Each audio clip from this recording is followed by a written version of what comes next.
Good evening, everybody, and thank you very much for joining us, Rabbi Hayyim Angel, all the way from the East Coast. Welcome to this beautiful Seattle day where we are springing forward together. On behalf of myself at Sephardi Piker Holam Congregation, I would like to thank our brothers and sisters at Ezra B'Sereth for joining us and sponsoring this wonderful learning event with Rabbi Hayyim Angel, who has family roots and history in both congregations. And we are excited to welcome you back to Seattle soon to talk about Pesach, because as we know, Purim Purim Lanu, Pesach Alamanu, we are already going to start being in the throes of Pesach right after the holiday at the end of this week. And as a part of that, we'll be welcoming Rabbi Angel back to Seattle to give classes on Pesach. But until then, there's still much to learn about Purim. So I will hand it over to Rabbi Angel. Thank you again to everybody at SBH and Ezra B'Sereth for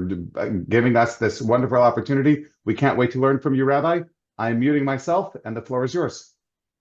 Okay, thank you so much, Jack, and thank you to both the Sephardi Piker Holim and also Ezra B'Sereth for sponsoring this reconnection to Seattle. I had such a thrilling Rosh Hashanah and Yom Kippurim with you back in October, and I look forward to returning in April.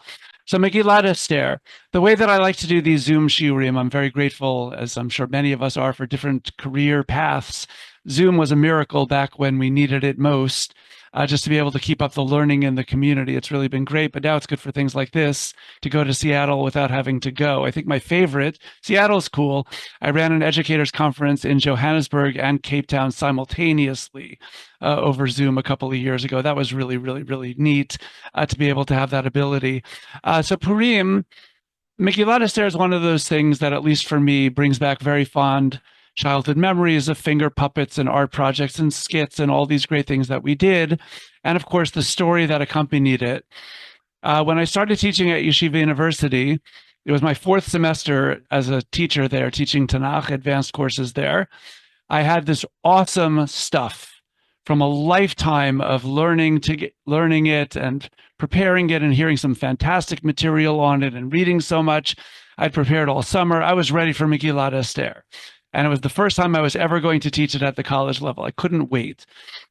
So I was teaching a course on 5 Megillot. So the leadoff hitter was Ruth, and Esther was on deck. And I always like to keep on learning because there's so much more that could be read beyond whatever I had prepared. So as I was already in Ruth, having prepared the whole summer, the whole Megillot course, I came in to Megillat Ruth, and I was still preparing for Esther, and I read one 12-page article in Hebrew in a journal called Migadim, which is the premier Orthodox Tanakh journal in the world. It was then, it is now, just in Tanakh. And I read it once, and I read it a second time, and I said, oh man. And I went back to my files, which I had spent, I don't know how much time, ready to go, and I deleted the entire files. I had nothing left. I realized that every last thing that I was going to say was based on nothing, and that everything I'd ever been taught was not based on the text of the Megillah at all. And the rule of any shiur for me is you try to give the best possible shiur in the world that you could give today. You know that you'll read something tomorrow that might change your mind, or somebody will ask a question in the shiur that might change your mind, or you'll rethink something, you'll read something old or new, whatever it is. But given that I knew now that those shiurim were no good, I just got rid of them. Okay, but I still had to do Esther. So I came in, explained what was going on, and it was quite the big balagan. It was lots of chaos. And I said, okay, we have to reconstruct Megillat Esther on a new foundation because the old one is simply incorrect. And so it was a little chaotic. A few semesters later, I had a chance to let it all cook and sort it out. And since then, I've been able to at least flesh out a series of shiurim on Megillat Esther that I'm way happier with. So this is already many years later. And so I'll mention the article when we get to it and give him credit for at least forcing me to rethink everything. But I just want to start by challenging, this is the summary of why my old shiurim fell apart and you don't even need to hear them. One is, I was taught that the Jews of the time of the Megillah were terribly assimilated. By the way, just because it is a Zoom thing and that I like to celebrate, just a note that obviously if you have things to say, you can feel free to send something to the chat or wait toward the end. I'll try to make sure to have a little time for further feedback as well. Okay, I was taught that the Jews of the Megillah time were incredibly assimilated and are terribly blameworthy for attending Achashverosh's parties at the beginning of the Megillah, and that there's really nothing good to say about them at all. I was rather startled to discover that the Jews are entirely positive in Megillat Esther. They're not even mentioned in association with the parties, but on top of that, every last mention of them is astonishingly good. And if you know any other book of Tanakh, you know that that's unusual. Typically, the Jews don't look so great. They are terribly flawed, and the Nevi'im are criticizing them all the time. Moshe Rabbeinu is flabbergasted at their negative faithlessness from time to time. But every last reference in Megillat Esther is positive. When they hear that there is a crisis, they mourn and they fast. At the end, when they win, they fight for their lives, then they celebrate their victory and immediately share food with one another. That's why we have a mitzvah of Mishlach Manot. They make sure that the poor are included. That's why we have the mitzvah of Matanot Levyonim. They do all this stuff on their own. They're great. They could have plundered their enemies' adversaries. They were actually given permission, but Megillat Esther bends over backwards 3 times, no less, to remind us that they didn't take a single bit of wealth from their vicious, murderous enemies who had attacked them gratuitously. They're fantastic. The best testimony of just how righteous and how separate they are, that they're loyal to their own laws, funny enough, is Haman's accusation. When Haman shows up with, it's not a suitcase of money, it's basically like a tanker truck of money. 10,000 kikar kesef is an astonishing sum of money. It's really incredible, actually. And I'll read it in English, but you have the Hebrew original also. I don't know who everybody's background is. I'm always more comfortable that way. But the Hebrew is right there in front of you for you to see. Haman then said to King Achashverosh, "There is a certain people scattered and dispersed among the other peoples in all the provinces of your realm, whose laws are different from those of any other people, and who do not obey the king's laws. It is not in your majesty's interest to tolerate them." Haman's very accusation is that we are a distinct people who march to the beat of our own drum. We have our own laws. In fact, one midrash in Esther Rabbah captures that point. For every charge which Haman brought against them below, Michael, that's midrashically speaking, the guardian angel for the people of Israel, Michael pleaded a defense for them above. He said, "Sovereign of the universe, your sons are being accused not because they have worshipped idols, nor because they have shed blood, but solely because they have kept your laws." This midrash is all over that point, that Bnei Yisrael at the time of the Megillah are being praised, and they look excellent. The only sign of assimilation in all of Megillat Esther are the names Mordechai and Esther. My son Mordechai, who's named after my father, who's also Mordechai, who's named after his grandfather, that Jack and I can share that bond. Marco Romi, Zichrono Livracha, his name was Mordechai too. Okay, so that's why I named my son Mordechai, but that goes back to the biblical Mordechai. Mordechai is simply a dysphemism. That's a snazzy word of a distortion of the Babylonian patron deity Marduk. It started off as a tremendously pagan name that becomes a Jewish name because of, well, our story. And now it's a Jewish name. So it's all good, and we've long given up on the pagan background to the name. The name Esther is a little fuzzier, whether it refers to Ishtar, the goddess Venus, or whether it just means star, in which case it's not unusually a pagan name, but that's as much paganism as you get in all of Megillat Esther. And I think it's fair to say that Mordechai and Esther are rightly tremendous heroes. I don't want to read too much into their level of assimilation based on the fact that they picked up Persian or Babylonian names while they were there.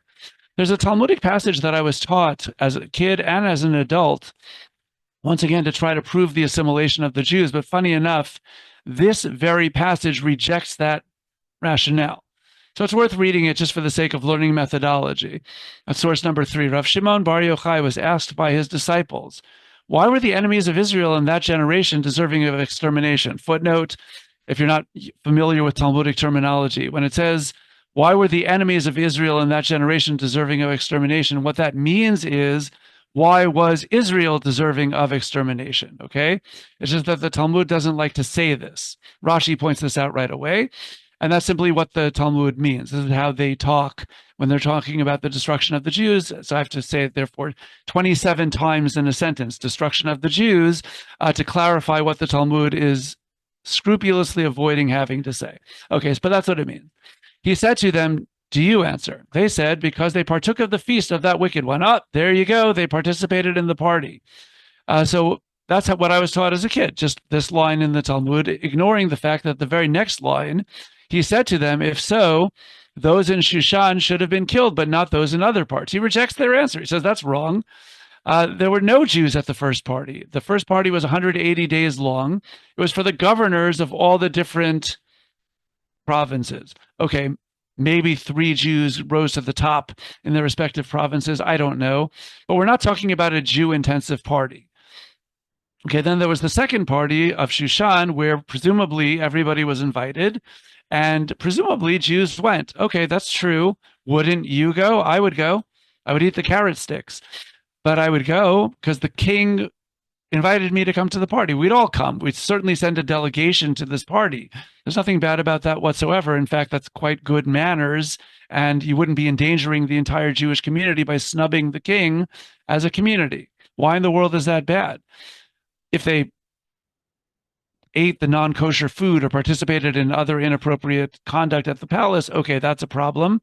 But suffice it to say, Megillat Esther never even mentions the Jewish participation in Perek Aleph. It just talks about the party and Achashverosh's gross gesture toward Vashti while he was drunk. That's what the story is about. It's not about the Jews there at all. So Rav Shimon Bar Yochai rejects the whole thing. Then they said, give your answer. He said to them, it was because they bowed down to the image. As Rashi explains, this is referring to 3 generations ago, there was a statue that wicked king Nebuchadnezzar of Babylonia built. Some people were there, presumably some Jews. I don't know that there weren't. Okay, but if that's the best you got, what this Talmudic passage is saying is the Jews at the time of the Megillah did not sin at all. Neither side has anything to say about this. They said to him, did God then show them favoritism? He replied, they only pretended to worship, and he also only pretended to exterminate them. Great. So the whole thing was a theological hoax to get Bnei Israel to not do sinful things out of fear 3 generations ago. Here's my point. My point is that the Jews are set out in Megillat Esther as entirely 100% positive.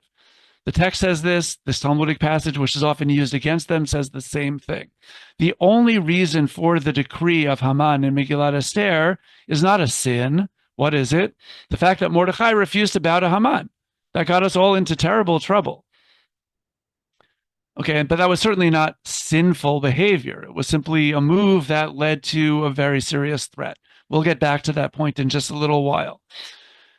Not only is there nothing bad about the Jewish people in Megillat Esther, but there's also nothing specifically ritually positive about them. We have no idea how observant they were. There's nothing about Torah, there's nothing about Shabbat or Kashrut or observance at all. The Jews mourn and they fast, but they're in dire straits. Their lives are in danger.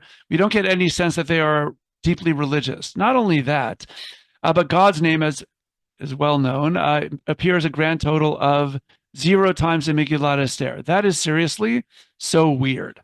Megillat Esther is the book in Tanakh, and God presumably is working behind the scenes. Let's give him some credit behind the scenes, something. It's very strange that God's name appears a grand total of 0 times. In the ancient Greek translation of Megillat Esther called the Septuagint, they were so bothered by this, they just added stuff, lots of stuff. In fact, Esther is about to enter the throne room. Well, there's a prayer that Esther said. Mordechai is threatened by Haman and is sad about the Jewish people being threatened. Okay, here's Mordechai's prayer. In the Greek translation, along with many serious additions to Megillat Esther, God's name appears over 50. That's 50 times. That sounds like a biblical book. The Greek translation, just bring it back into Hebrew, that would sound like your typical religious, the characters are religious, God saves them. Isn't that what we think of Purim anyhow? The Septuagint seems to have gotten it right, but of course that just throws it back. Our Masoretic text, the text that we traditionally have, the ancient original text, doesn't have any of those things. Here's another funny one. Not only is there no Torah mentioned, not only is the holiday potentially nationalistic, but here's the most unusual part of the whole thing. Bnei Israel fast. They fast in the Megillah as presumably as a petition to Hashem. Okay, so there's no mention of Hashem, no mention of God, but there's also not even mention of prayer. That never happens in Tanakh. When people fast in Tanakh, that is, at least when Bnei Israel fast, it's always accompanied with prayer, by prayer. That's the whole point. You fast, you pray, and you petition Hashem, you petition God for help. No prayers. It's just so weird. Megillat Esther is clearly trying to stifle something. God's name is not there, prayer is not there, anything about Jewish observance. Then we get to perhaps the biggest puzzle of the whole thing. Why in the world did Mordechai not bow to Haman? There's nothing wrong with that.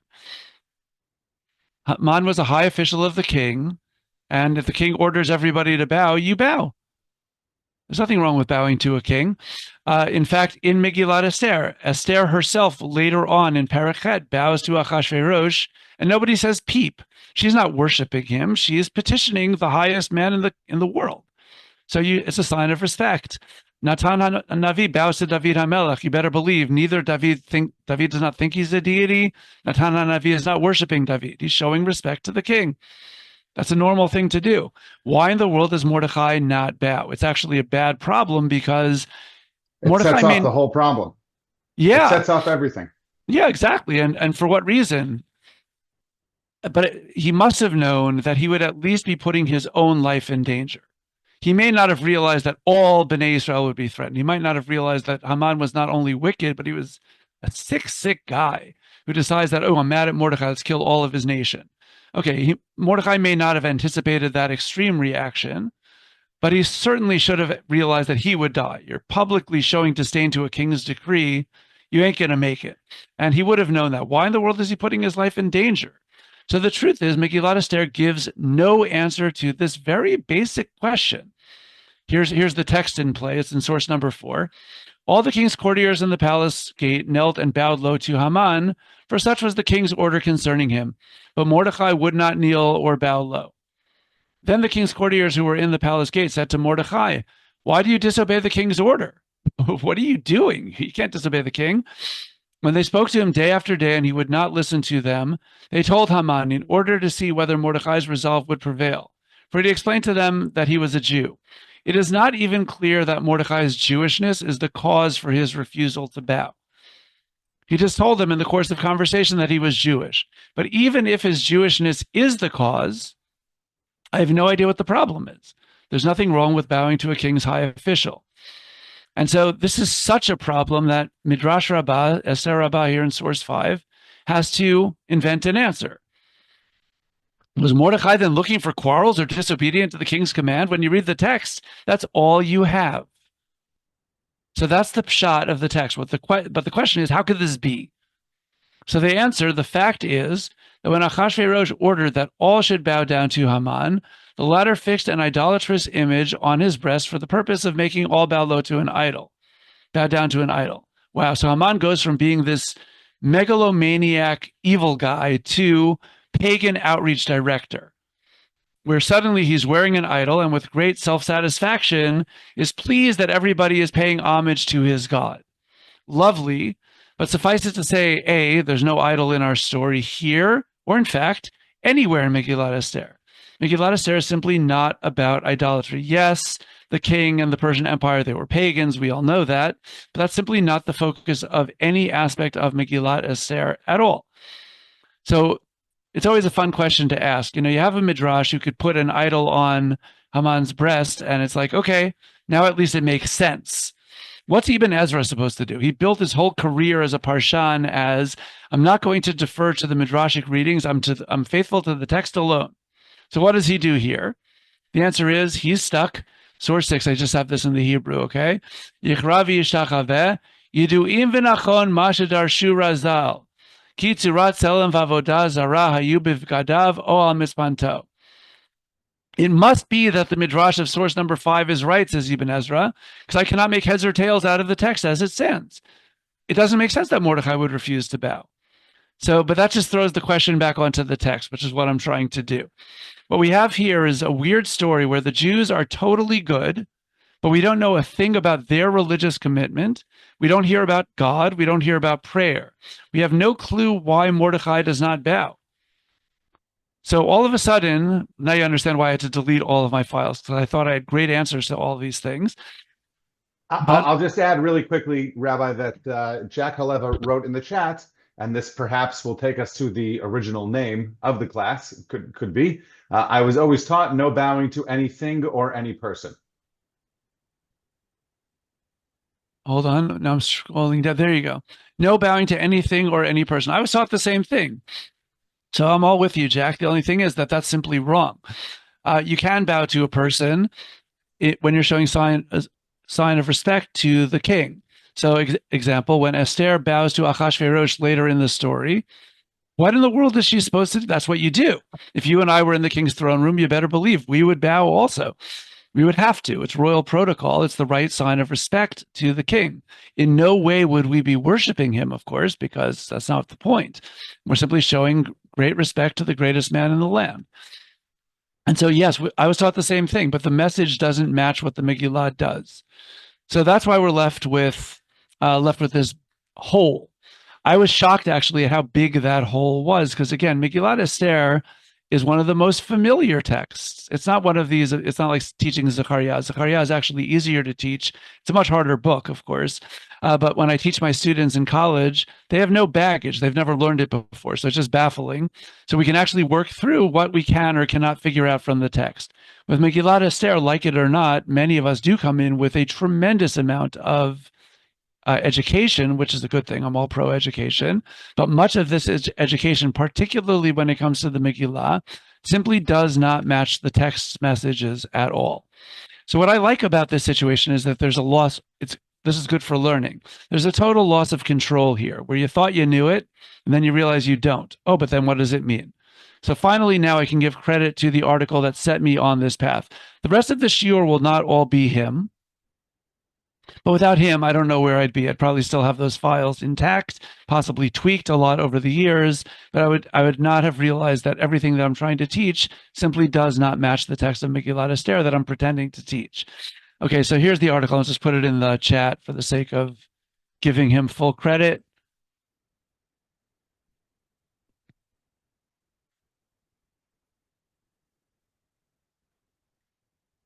It's an article from 1995 by somebody named Rabbi David Henschke. So Henschke, I mean, I Baruch Hashem, I'm blessed with terrible eyesight, and I've gone to an ophthalmologist many, many times since I was a kid, and I had to go through every single time. What is clearer, A or B? I had to do this a million times, and I'm still doing it to this day. Okay. Much of learning is like that. Rashi says A and Ramban says B, and then you want to see, well, which one helps you see the text a little more clearly? This Rabbi Henschke article was much more a laser surgery moment, for me at least, where I realized afterwards, it's like, holy moly, everything that I thought A or B, forget about it. You got to go, this has to be the building block. So again, what I'm going to say going forward is some from him, but some from a million other things since then. He simply built a much better foundation. He pointed out something that I somehow completely missed all those years prior to reading his article. I thought, silly me, and this is where I was totally not wrong, but just missing the picture.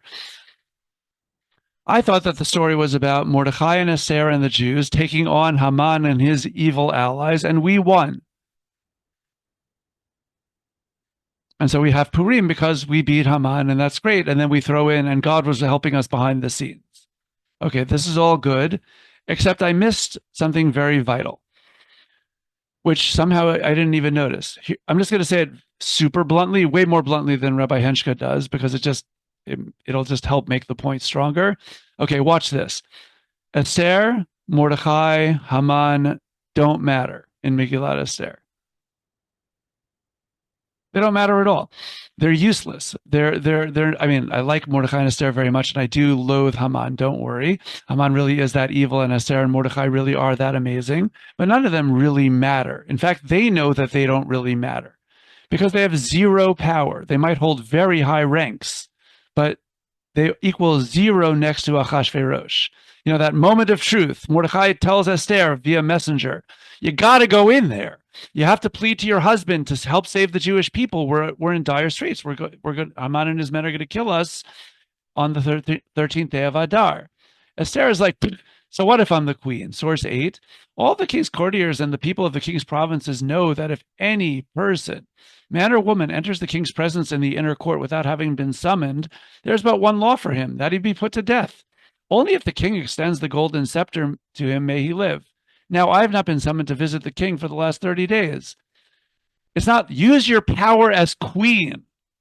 She's like, queen on a chessboard. Who? You can move as many squares as you want in any direction. Very powerful, at least since the 19th century when they changed the rule to make the queen that powerful. But what's relevant is that in Megillat Esther, she is like a pawn. She's no better or stronger than anybody else on the king's board. That's crazy. Here's another good one. Even after she admits that she's Jewish, king knows who Mordecai is. That's when she bows to the king, groveling for the life of herself and all of her people. She's gained nothing. Here's another good one. When Mordecai saves the king's life from Bigtan and Teresh, the king does not reward him. Instead, the king just promotes Haman. Why? I don't know. Because he wants to, because he can. I don't know about you. I love the story when Mordecai gets paraded around on the city and Haman has to do it. And everyone's like, yeah. And the king is like, in your face, Haman. Mordecai is honored. It's great, right? It's not great. It doesn't even matter. Mordecai knows as much as you and I know that on the 13th day of Adar, Mordecai is still going to be killed by all the wicked people of the empire. King's honor notwithstanding, that does nothing to advance the Jewish people's cause. Perhaps the most interesting example is when Haman is killed, what is the reaction of the Jewish people? Our arch enemy is hanged in the public square in Shushan on a 50 amot high pole. Amazing. What is the reaction of the Jewish people to see the death of their vicious, evil enemy? The answer is, of course, crickets. There's no mention of the Jewish response to Haman's death because it doesn't matter. Haman doesn't matter. The only mood that changes when Haman is killed is the king calms down a little bit. Source 11. So they impaled Haman on the stake which he had put up for Mordecai, and the king's fury abated. There's not a peep about, and the Jews felt relieved or happy or something. Why? Because Haman doesn't matter either. He's evil, but he doesn't matter. They're playing on the king's stage. More than that.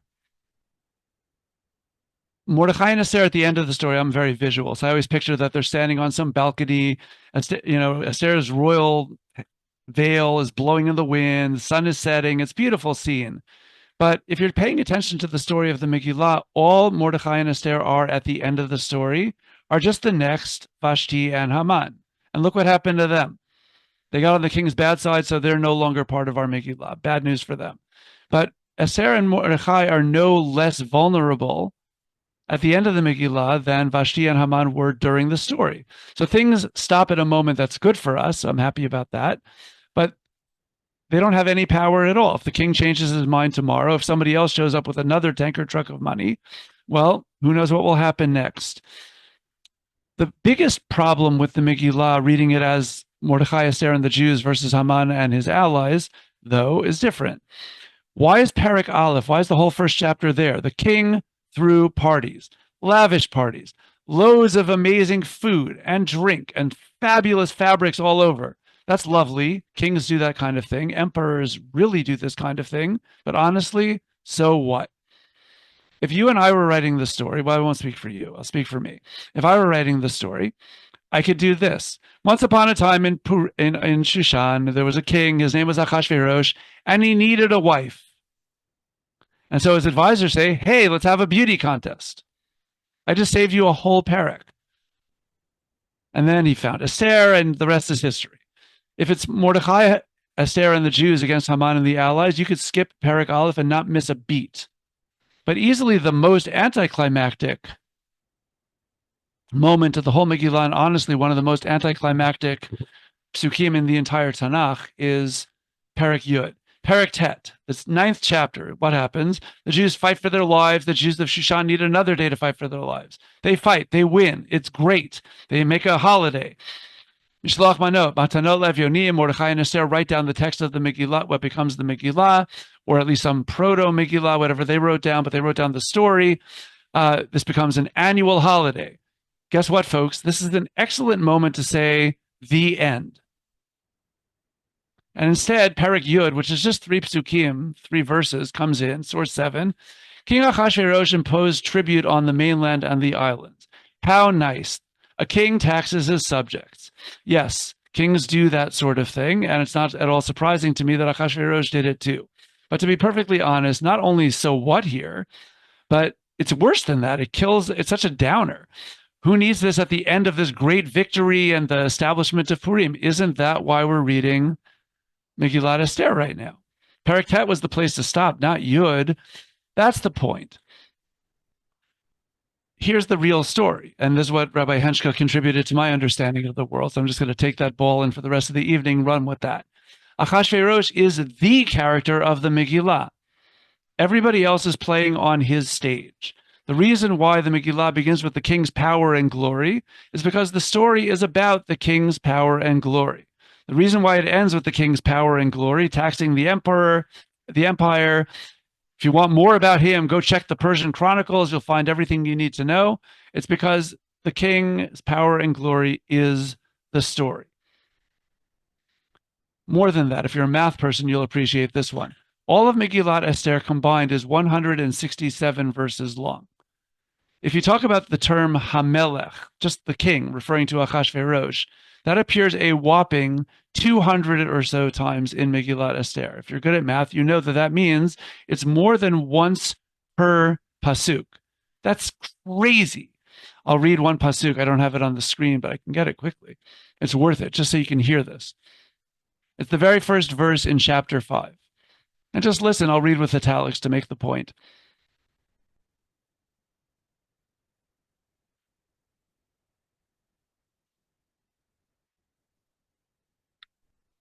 Here Esther is about to enter the throne room.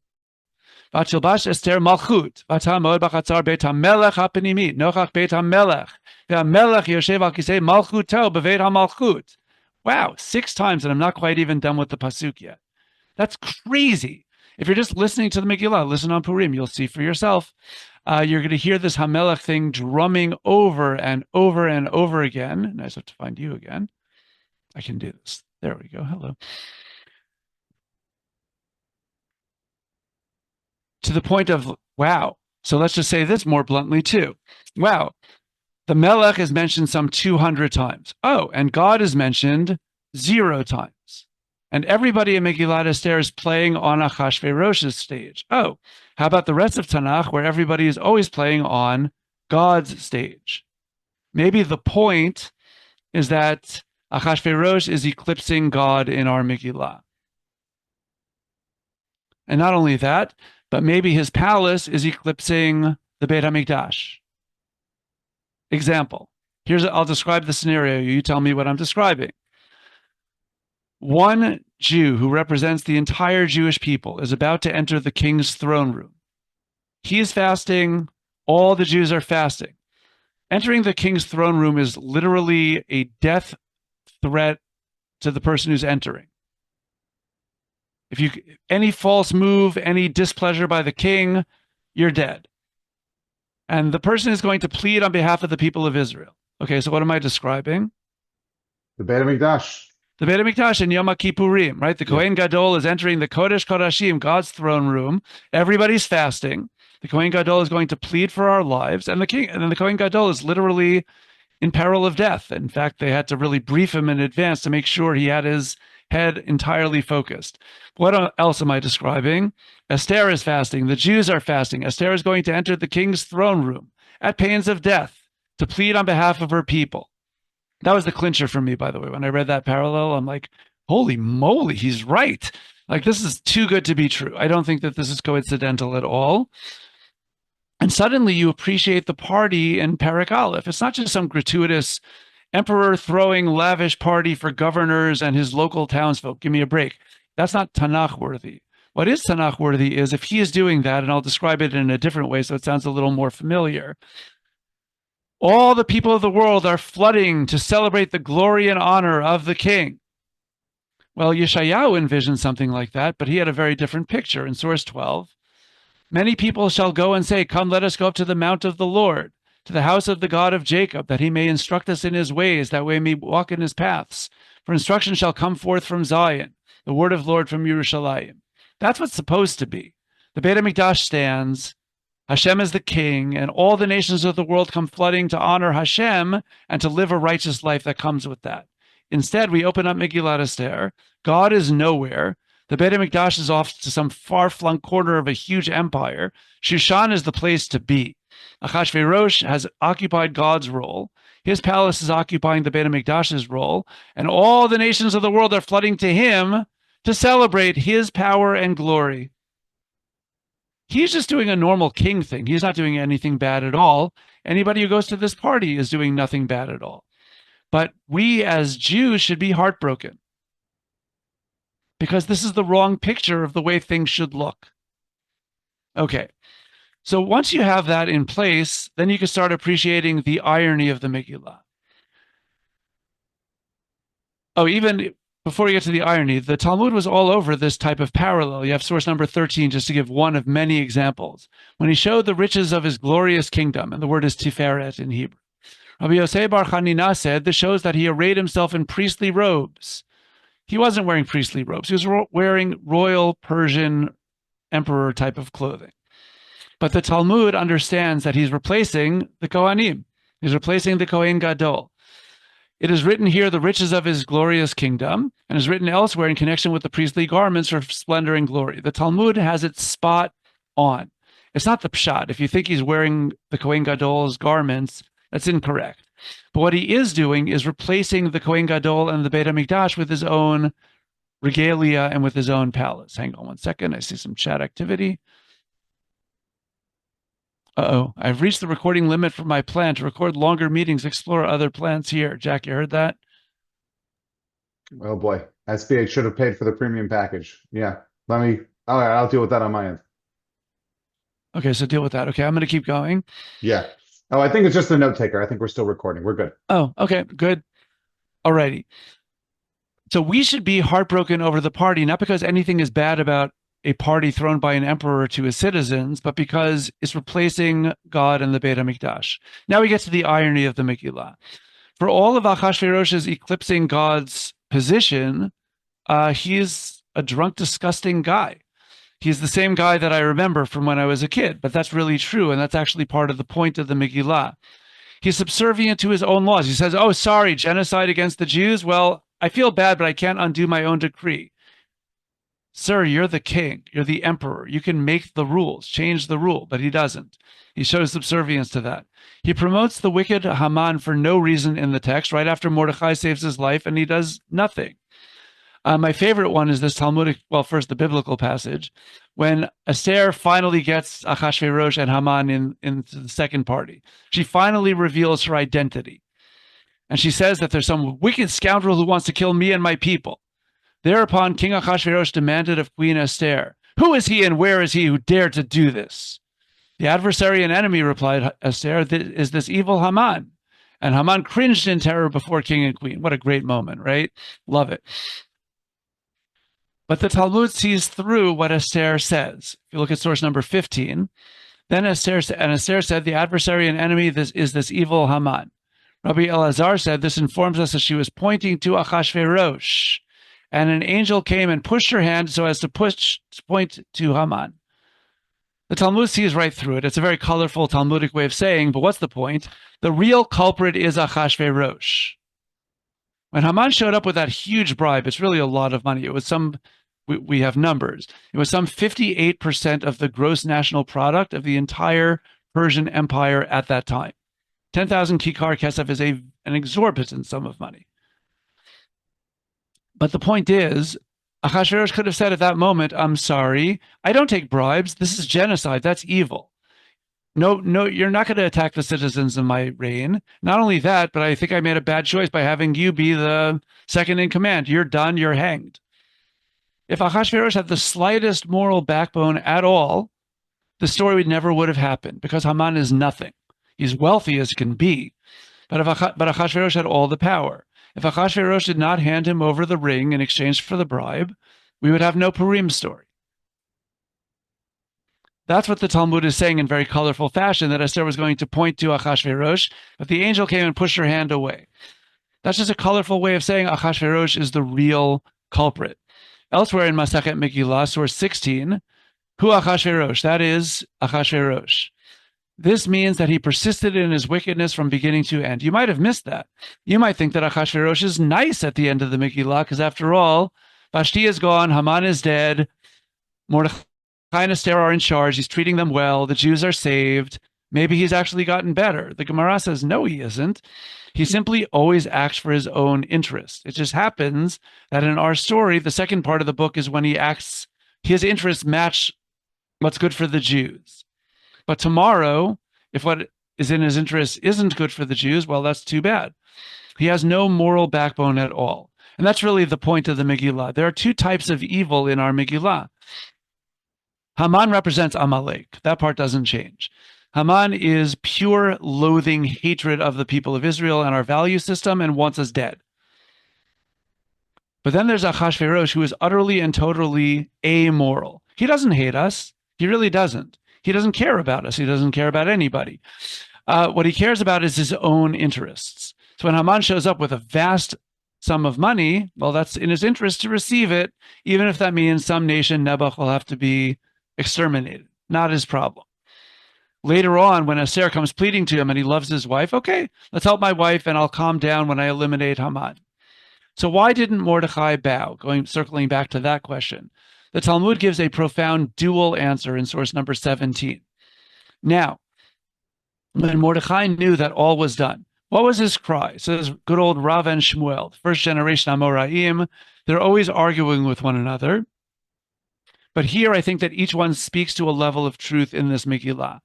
What was his cry? Rav said, Haman has raised himself above Achashverosh. Oh no, Achashverosh was a neutral to the Jews type, but now Haman got the ring. So suddenly his evil policies will become the policies of the empire. We're in serious trouble. Rav, of course, is correct. That is the surface level of the Megillah. Once Haman gains power, that puts us all in mortal danger. The Jewish people really could meet their end right there in the Megillah. That's one layer of the text.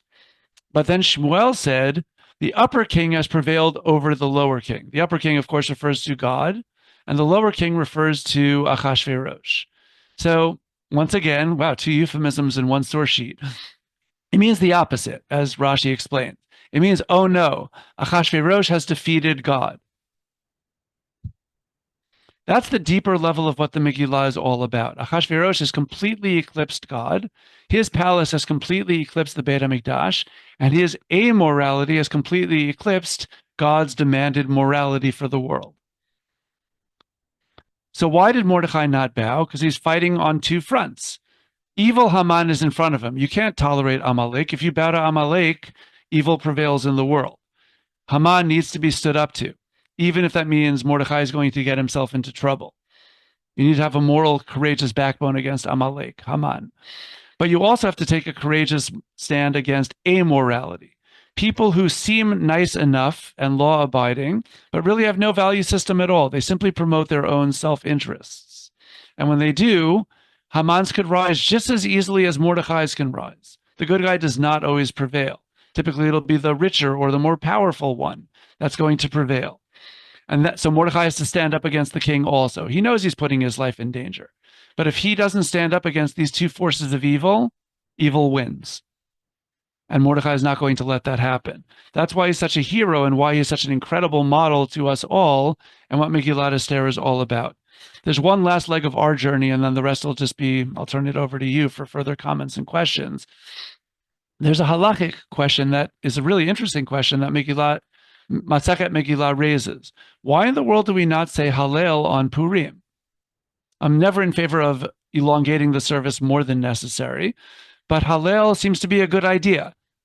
We were in danger, mortal danger, and God saved us. So thank you, Hashem. This is an excellent time to say Hallel, just like we say it on any other holiday, including Chanukah, and I don't know what your custom is in Sephardic Bikur Cholim or Ezra B'Sarot, but Yom Ha'atzmaut and Yom Yerushalayim also. These are holidays worthy of some religious recognition through the Hallel, and then there are different practices of how to go about doing that. Okay. Why not Purim? That's a good one too. So the Talmud goes through three answers. The first two are incredibly unsatisfying. The first one is because Purim happened outside of the land of Israel. So first of all, that's not fully accurate. The Talmud doesn't raise this issue. It affected the ancient Near East, which included Israel. I mean, the miracle of Purim happened in Israel as much as it happened in Shushan. We just don't see Israel in Megillat Esther, but it's there. It was under the decree also. But the bigger problem is Pesach, Shavuot, and Sukkot. Okay, we say Hallel on all of those, and they all commemorate events that took place outside of Israel. Most of our holidays are commemorating things that took place outside of Israel. So there's nothing anomalous to say Hallel on Purim. Then comes the second answer. Reading the Megillah is like Hallel. That's lovely, but it's simply not true. Biblical narrative is one thing, psalms of praise are another thing, and we really could do both. Megillat Esther is not a Hallel surrogate at all. It's the biblical narrative that gives religious basis for a holiday. Finally, we get to the third answer that I think is spot on to our shiur, regardless of whether or not it's the reason we don't say Hallel. Rava gets involved in source 18. There is good reason in that case of the Exodus from Egypt, because it says in the Hallel, at the very beginning of the Hallel, Hallelu Avdei Adonai, praise, O servants of the Lord, who are no longer servants of Paro. When God rescued us from Egypt, we stopped being slaves to Paro and started being servants of God. But can we say in this case, praise servants of the Lord and not servants of Achashverosh? We are still servants of Achashverosh. That's why you need chapter 10, as anticlimactic as it is. The king taxed the citizens. No kidding, but that's the point. The point is the Jews are no worse off than they were, and that's why we have a holiday. We're not dead. Very grateful for that one. But we're no better off at the end of the Megillah than we were in chapter 1. We're exactly in the same place. We're not under threat anymore. We're just citizens in a vast Persian empire where Achashverosh has every bit as much of power and glory as he had at the beginning. And so Rava is claiming, I think correctly, that Perek Yud tells us that it is a crippled holiday. Not to make it any sadder, it's a great holiday. I love it myself. We celebrate that Haman did not kill us, and that's exactly how Megillat Esther frames it. But we can't celebrate total freedom because we're still under the thumb of this amoral tyrant Achashverosh. The message of the Megillah is to remind us there's real evil in the world that's represented by Haman. We have to stand up to that.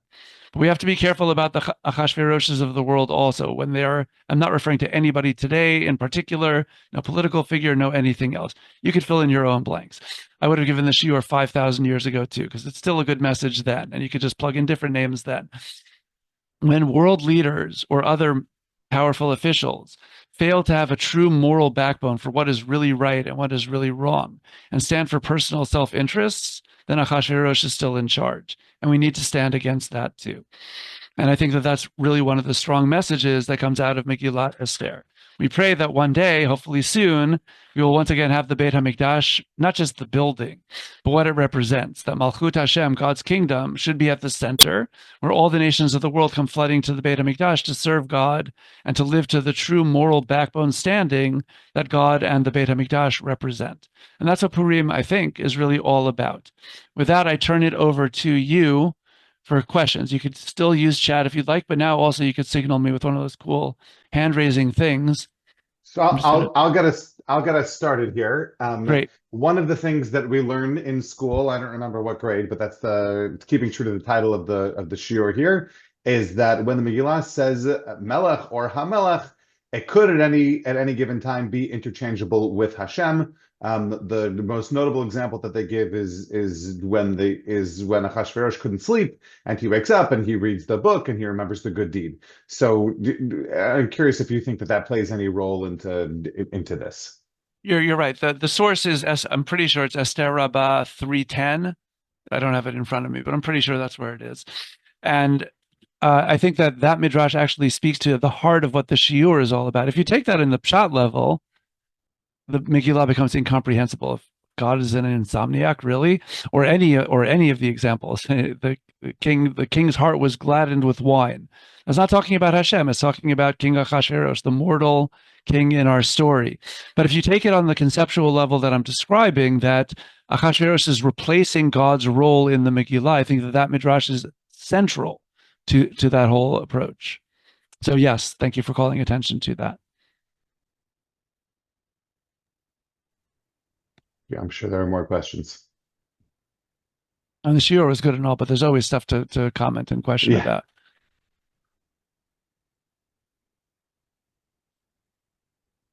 Yes. People should feel comfortable. It's all right.